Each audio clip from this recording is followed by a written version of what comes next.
G'day, my name's Tomo and welcome to another episode of Tomo's Tune-Ups. On this episode, we are talking about the replaceable oil filter housing that is available from Minisport. So this one is the standard alloy type. These are quite easy to replace and really a really good upgrade in which you can do if you are looking to transform your Mini from the old cartridge style filter that sits up underneath here to a spin-on type filter. Now, spin-on type filters are quite cheap. They're super easy to do, and the good thing about the Mini is you're able to change these when they're in the car. You can either do it from the top or the bottom depending on the style of setup that you have with the classic Mini. So you can do it from underneath, you can do it from the front beside the number plate, depending whereabouts you are in the world and how big your number plate is, how much room you have. Or if you're running minimal equipment in the engine bay, for instance, you're not having an air conditioning compressor or huge radiators or anything like that, you can generally do it from the top. So it is quite an easy thing to do. Now, as I said, this is a standard alloy type. You can get a polished type as well.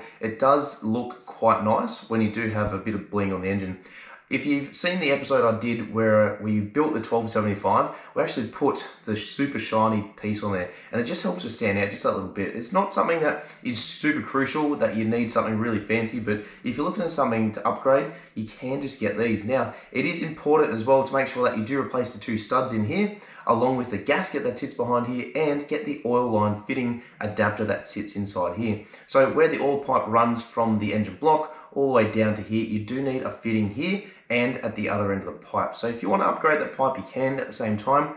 Alternatively, if you don't want to, just a little bit of thread tape on there, wind it in, and away you go.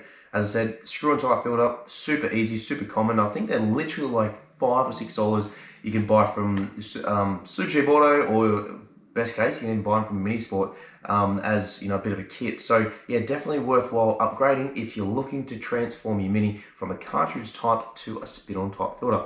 As I said, guys, super easy. Why wouldn't you do it?